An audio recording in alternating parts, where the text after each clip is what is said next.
All right, guys, we're going to finish up chapter 14. I apologize for it cutting off again yesterday. So I hopefully got my phone all cleared out and we're ready to rock and roll. So we're going to finish up chapter 14. Some of this you may have heard, but I'm going to backtrack just a little bit in the chapters so we can kind of catch up to where we are. So remember, they're talking about reconciling, kind of fixing this problem, talking things out, and they're ready to go watch fireworks. And Jessie tells Evan that she likes you.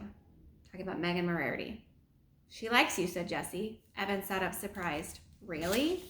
Yeah, said Jessie. I don't get it either, but she's always asking what you're doing and if you can play and stuff. Why do you think she does that? Cool, said Evan, smiling. So you guys are friends? Yeah, said Jessie. We're good friends. Okay then, so she'll be coming over here to play and stuff, right? That's cool. You're weird, said Jessie. Yes, I am, said Evan. There was another long silence. The late summer night light in Evan's one-window room had faded to black, but neither of them wanted to turn on the light. It was nice sitting there, just the two of them in the cooling darkness. An afternoon breeze had kicked itself into a gusty wind, and the shade on the window tapped out the steady beat that was pleasant and reassuring. I swore it was stupid, said Jessie. Evan nodded in the dark. Just then they heard the sound of thunder booming in the distance, then more and more until the whole house shook. The fireworks, shouted Jessie. Oh, snap, shouted Evan. Jessie and Evan raced down the stairs. At the bottom, they found their mother sitting on the last step, watching the sky through the sliding screen door. Why didn't you call us? Said Evan. Yeah, we're missing the fireworks, said Jessie. Oh, I figured whatever the two of you were talking about was way more important than a fireworks show. Mrs. Tresky turned to look at her kids. Did you work everything out? Evan and Jessie nodded just as the Roman candle exploded in the sky. Not a bad seat, said Mrs. Tresky, patting the step below. Enjoy. For 20 minutes, the night sky was alive with wagon wheels, party-colored dahlias, and whistling, glittering palms. Evan, Jessie, and Miss Tresky sat watching, silent but for the occasional ooh and ah that seemed to escape from their lips like hissing air from an overblown tire.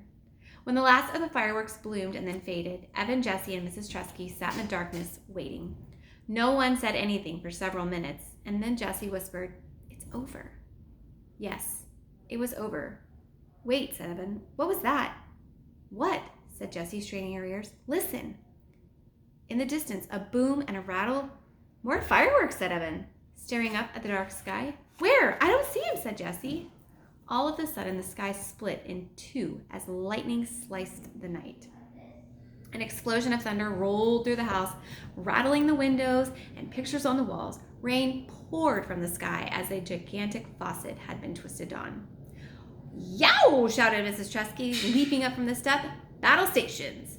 Every window in the house was wide open, so Evan, Jessie, and Mrs. Tresky ran from the top floor to the bottom, shutting windows and soaping up puddles. The rain came down with the fury and impatience of a 2-year-old having a tantrum. As he closed the window in his room, Evan could hear the gurgle of the gutters choking on the downpour. One thing ends and another begins, said Mrs. Tresky, meeting Jessie and Evan on the stairs. She raised her index finger like a wise philosopher. Fireworks and rainstorms. Jessie raised her index finger. Summer, school. Evan raised his and said, war and peace. Then they laughed because it was silly, the three of them acting like wise philosophers standing on the stairs. That night, before she closed her door, Jessie whispered out loud to Evan, who was already in bed, Hey, I've got an idea about, getting Megan's money back. And that is the end, my friends. So, hope you enjoy your day. Bye, guys.